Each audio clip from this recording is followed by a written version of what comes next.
Hello, everybody. Good morning and welcome to TradeGate Hub's morning market update. Of course, I am your host, Eliman Dambell, and thank you for taking the time to attend the session here this morning. Now, of course, there is a lot happening as far as the markets are concerned. Yesterday, we did see some news come out as far as the World Bank somewhat revising its 2021 global growth forecast, essentially showing that this will be the biggest year, the biggest rebound from a recession since the 1940s. We saw some news coming out.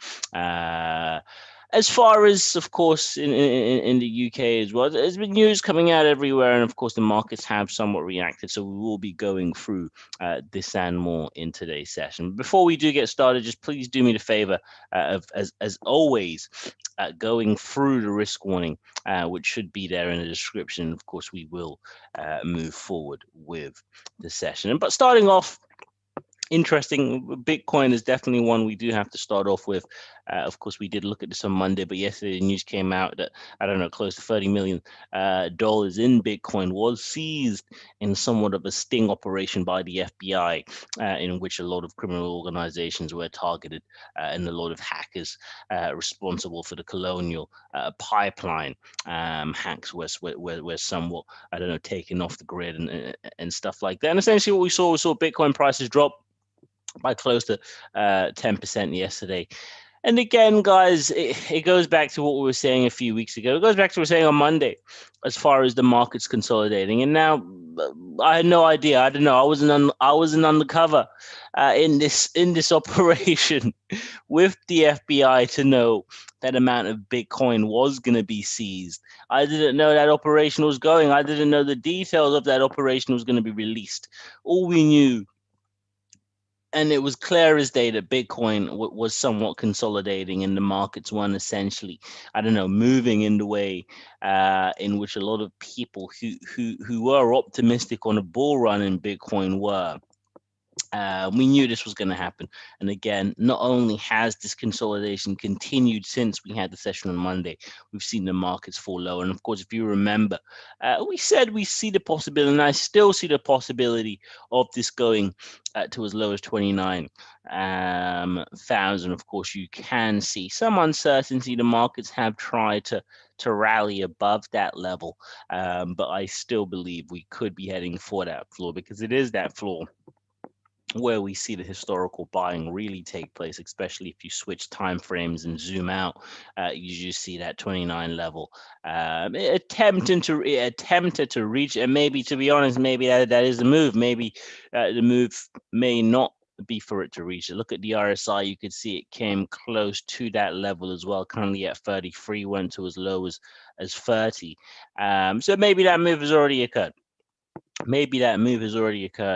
But I still believe we may see, I don't know, some further drops or declines in this, or even consolidation in this, before we actually see that true rally or recovery. So it's an interesting one to keep an eye out on. Again, indications all still pointing for a reversal. So let's get that straight. The indications, especially on a daily time frame, are all pointing upwards eventually. But the case is, when is the markets, I don't know, going to reverse? When will we see that reversal? When will we see Bitcoin heading back for those 43,000 levels, and potentially even 60K to where we saw it just a few months ago, hitting those record highs? So it's an interesting one. It's one which will require a lot of patience if you are trading. But again, from an intraday perspective, just to quickly switch, looking at a 1 hour time frame. 1 hour time frame, you can see, of course, after breaking out, the markets have somewhat recovered. Moving averages positioned, of course, for further rallies, taking us towards the late 30,000 area. 37,000. You do have some consolidation or some resistance where we are now, around 57 RSI. So potentially speaking, if it is able to break this area, where it is now, where it hasn't before. But again, look at the moving averages; they are now pointing downwards. So it looked like it attempted to break that area, that resistance, but unfortunately, as we see in the actual markets, it turned into a false breakout. Zooming in, you see that doji forming. Of uncertainty, and now could we see a further sell-off? Where we see that bearish candlestick in the last hour, we have historically seen some bears there. So will we see this trend and trade lower, taking us to, let's say, back towards, I don't know, 32, 31? Okay, so that's Bitcoin, both long-term and short-term, for those who are looking at this. But moving forward, S&P 500, and guys, it's like every day, and we said it, just any day now, it will reach that all-time high. But for the last few days, we've just seen the S&P 500 somewhat stuttering. We are seeing, I don't know, somewhat of a stop, start situation going on there with the SPX. Of course, today, don't have too much data coming from the US, but what we do have tomorrow, of course, we have inflation numbers coming out of the US tomorrow. So potentially this could be one of the catalysts for the markets to rally upwards. So it's an interesting one, but this is one, again, looking at the RSI currently at 59 there. You're just waiting for that breakout. I think it's just waiting for whatever it is going to be to send the markets above, whatever it is going to be, whether it is inflation data, if it's another sting operation, I don't know, if it's a situation of whatever it is going to be, there is going to be something in the next few days. And of course, the only thing that we can forecast that we know is coming is inflation numbers. And recently we have seen inflation numbers play a big part in the strength or weakness of the US economy. So that would be one which will be, I don't know, very, very interesting for you to watch. And of course, we will see the effects and the impacts of this, hopefully in the next 24 hours or so. So that's the S&P 500, still one where we will see the move. I'm sure by Friday, once we have this session, it's too close. It's too close for this not to have an all-time high by Friday, unless we just see a huge sell-off, a huge drop take place, which I don't believe. The momentum does seem to be pointing upwards at the moment, so I wouldn't be surprised. I'm not saying we are going to see this. I'm not telling you to go remortgage your house and put all your money on, I don't know, at the S&P 500 hitting an all-time high in the next 2 days. But I wouldn't be surprised by this time Friday, when we are having the session, if we are not talking about the S&P 500 trading at a record high. So that's the SPX. Gold now. Gold. Now with gold, guys, what we are seeing, it's still hovering. It just is refusing to die.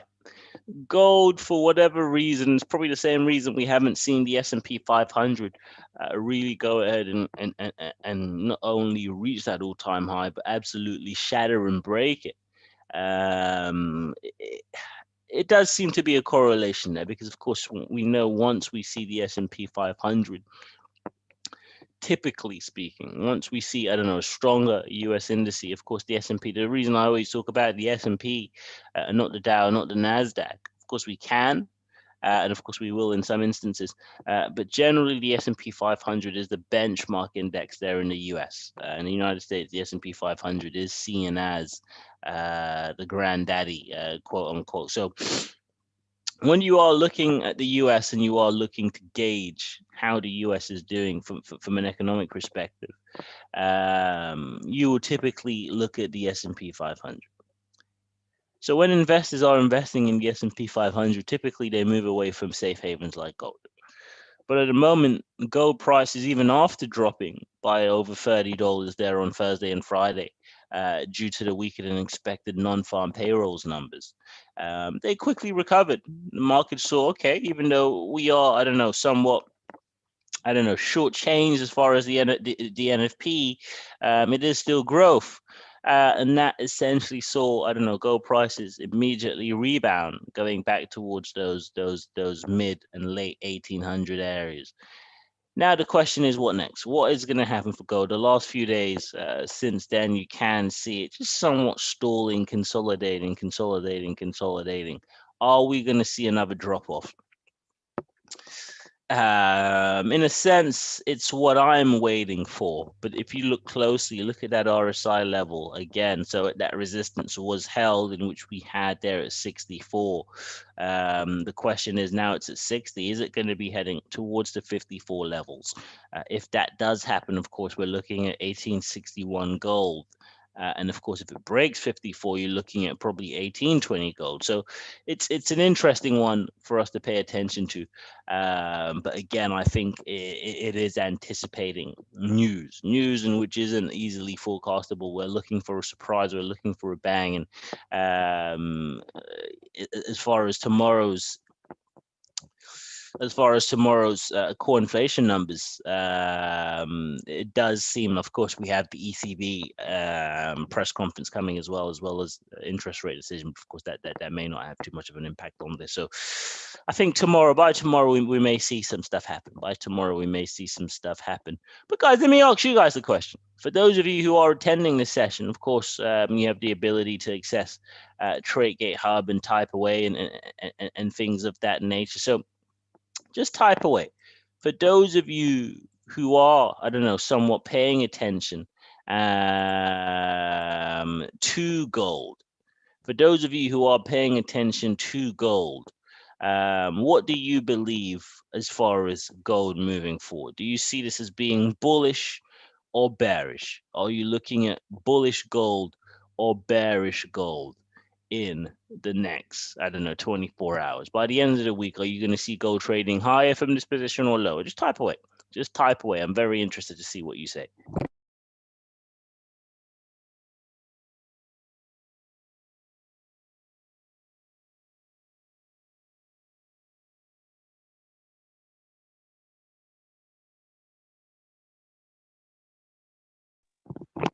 Just keep typing away there, guys. Just giving myself the opportunity just to somewhat drink a cup of water there, being interactive, but also being sneaky in a way, drawing some breath to be able to replenish or requench my thirst. But it's one which I would be interested, whether it's now or throughout the day.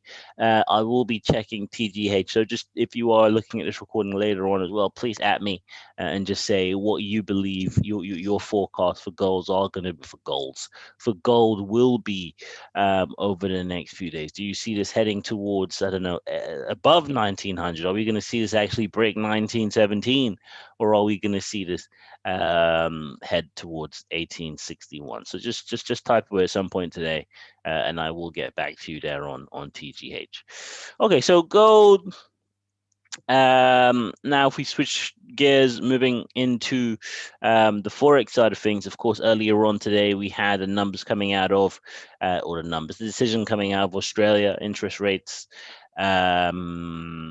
later on coming out of Canada. So I wanted to look at Aussie CAD. In Australia, of course, it was announced as far as consumer confidence. I believe, what are the CC numbers in Canada? Didn't have a forecast, but it was lower than the previous month. So consumer confidence in Australia is declining. Okay, probably we know why. It was just announced. When was it? 2 weeks ago or so, a week ago. Melbourne is returning back into lockdown just due to a rise in COVID cases. They were talking about this, I don't know, Nepalese edition of COVID variant, whatever they want to call it. Another variant there of COVID, somewhat impacting the consumer sentiment, the consumer confidence there in Australia. So for us, for you, for me, looking at, let's say, Aussie USD and looking to find opportunities in this currency pair. Of course, if you remember, on when did we look at this? We probably have. I don't think we've looked at this. I think I was looking at this in another session. But generally, let me just zoom out and show you how this is positioned for me. How this is positioned for me, you're looking, even look at the moving averages. Look at where they're positioned. we saw what happened the last time it was trading at this floor. It was a huge rally. We haven't seen the crossover as of yet. RSI as well, relatively same position where it was the last time we saw that move as well. So at the moment, this is positioned for a potential further move upwards. I'm interested to see what, I don't know, the BOC announcement later on does to this. Is it going to be the catalyst for, I don't know, a bigger bull run on Aussie CAD? Looking at 49 there, we're currently at 46. Is it able to break 49, head into 50, 51, which of course will pretty much be overbought or leaning towards being overbought. As soon as it gets into the 50s, it's automatically closer to being overbought because 70 and above. So just numerically, we will be leaning on the other side of the fence. So if we are able to get onto the other side of the fence and somewhat peek at the bulls, will that be enough for us to feel bullish and somewhat have the energy to take us, let's say, to somewhere around spot 953? So that's definitely a move. Like we've seen it happen time and time again. That's just off the screen, but before that as well, we've said 1, 2, 3. There's been some instances there where a breakout has led to higher moves there. So is that something which is a possibility? That's one of the question marks I have. I would say for the next week, as we have seen some of these moves do take a few days. This is a daily time frame, so I would say probably in the next week, could we see, I don't know, the Aussie CAD rate trading, let's say, just a bit higher at 0.95. Or spot 95. So that's an interesting one as well for you to pay attention to. And guys, we're going at a great place today. We are looking at, and we have already looked at quite a few stuff. We've looked at, of course, the S&P 500. We've looked at gold. We've looked at Bitcoin. Now we're looking at the Aussie 200. We probably have 2 more in us, 2 or 3 more in us, and let's try and make sure these are very, very interesting markets to look at. Crude oil. The run continues. The saga continues as it pertains to crude oil. Pertains. That's a word I always used to use, but for some reason I overused it and I took it out of my vocabulary. But it came back. You know, whenever you have a word where you do use it quite often, and you tell yourself you don't want to use it, and then when you finally use it, it just feels good. It just comes out very well. I don't know. I digress. To get back to the point, crude oil. Oof, it just keeps rising, guys. It just will not stop. And I think potentially yesterday's announcement from the World Bank, as far as 2021 being, the biggest year of recovery since 1940. It's a long time. That's a long time ago. You're looking at 80 years. So 80 years, pretty much 80 years, 79 years since we've seen recovery of this nature. What does that mean? Firstly, that means demand. As far as energies, you are going to see, if you are looking at that type of recovery, you are looking at the need for energy. You're assuming there's going to be travel. You're assuming there's going to be production. You're assuming there's going to be manufacturing and various activity which will require these type of energies. Of course, hence why we are seeing crude oil prices continue to rise. If we're looking at this now, I think this is the highest, which is great. I'm probably going to have to write about this later on. This is the highest. Pardon me, guys. This is the highest crude oil prices have been, as you can see there on the chart, since October of 2018. So this is the highest crude oil prices have been damn near in 3 years. Just 6 months, just 4 months shy of 3 years.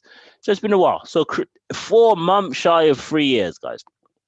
So you're looking well before COVID, which is just absolutely astonishing in a way. Because if you're looking at the demand for crude oil now,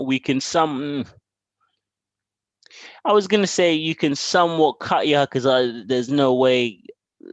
I'm sure there is a way for us to track the index of, let's say, demand for crude oil. But I can guarantee, let me get this train of thought out there, guys. you would assume 3 years ago, before COVID, before we had lockdowns and things like that, a lot of, I don't know, from a travel perspective, you're nowhere near to where we were 3 years ago. I'm sure we can safely assume that. But are we seeing the anticipated demand again coming from the year of a recovery, the year of a recession? We're looking at pent up demand. Are we looking at actual demand or pent up demand? If pent up demand is to this extent, this is why we're seeing prices, because I think actual demand may not be as it was 3 years ago. There's no reason crude oil, I think, from an actual demand perspective, should be trading this high. But if you are looking at the markets anticipating the eventual demand and prices are rising as a result, then that somewhat makes sense. And if you're looking at this from a monthly time frame, we're currently at 63 on the RSI. 67 clearly seems to be that historic. This goes back to 2013. It's never passed 67. Is it heading to 67? And if that is the case, guys, we could be heading to 75. We could be seeing crude oil prices reach as high as 75, higher since that same period. So it's an interesting one. It does look like it may be trying to get there. That was the last resistance, a huge run. And just absolutely kudos to anyone who a year ago, when crude oil was trading at historical lows, anyone who was long-term crude oil then, I really want to shake your hand. It's not even I want to shake your hand. I want to just give you a head nod, because it was very obvious what was going to happen. Crude oil was never going to trade at those lows. So for anyone who had, for lack of a better phrase, actually I'm probably not going to use the phrase, it's 9 a.m. here on a Wednesday morning. But for anyone who had the mettle to remain in crude oil, regardless of the noise, that takes a very, very strong individual. That takes a very, very strong individual to ignore the noise, because the noise in which was happening was the end of the world. Aliens were about to invade Earth. Just no one wanted to touch the damn thing. And now we're seeing crude oil trading at 3-year highs just a year later. It's just absolutely, it's for me, to be honest, for anyone who, this was probably the trade of the year. You had, of course, Tesla rising over 400%. You had GameStop. You had Bitcoin and other markets where you could, I don't know. So, but this is one which it was so easy to somewhat see it was going to happen.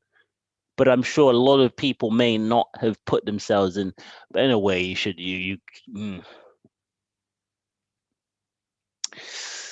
How would I phrase this? Sometimes there's opportunities where you really have to go and do like, I don't know, for example, even gold, we're doing the moves, we're seeing where historically the sells are and all of this, and we're trying to see what's going to happen with the dollar, the S&P, and all of that stuff, and how that would correlate with gold potentially climbing or declining. With crude oil, a year ago, all you have to say is, okay, there's a lockdown, people aren't traveling. Will people travel again? Probably. Will we have demand for energies and oil again? Probably. May it take a time for us to get there? Yes, people are panicking now and behaving like this will never change. So as long as I keep my wits about me, I should be okay, let's say in a year from now. And it was literally as simple as that. So sometimes overthinking, overanalysis is great. It's absolutely great, and you do have to do it. But sometimes you overanalyze, and I'm guilty of this as well. You overanalyze to a point where you talk yourself out of very, very simple opportunities. And for me, the simpler the opportunity, the easier the opportunity it is to spot and essentially take and execute, the better the trade. So this is why I believe, for me personally, crude oil was probably the trade of the last 12 months, for anyone who was involved in this, because again, just look at them, it's just up and up and up and up and up and up. It's nonstop. Others you have ups, downs, and so on and so forth, sideways. But this was a very, very nice move. And speaking of nice moves, I just wanted to look at one more before we call it quits for today.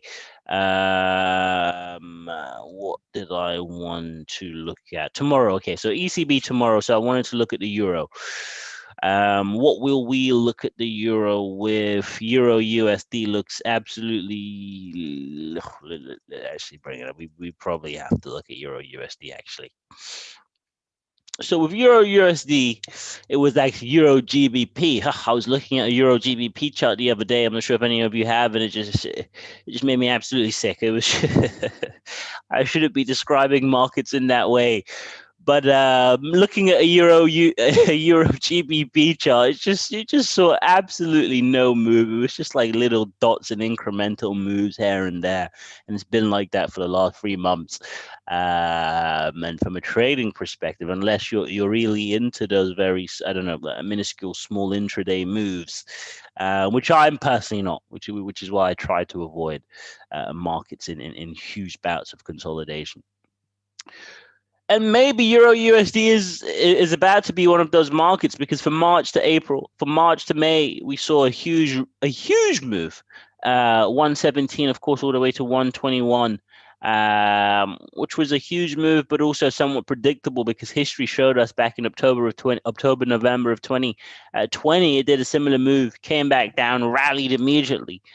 So we're seeing back-to-back rallies, but now, similar to the last time we saw euro dollar come to this level, it consolidated for a while. It consolidated for around 60 days, 59, 60 days there. Are we going to see something similar?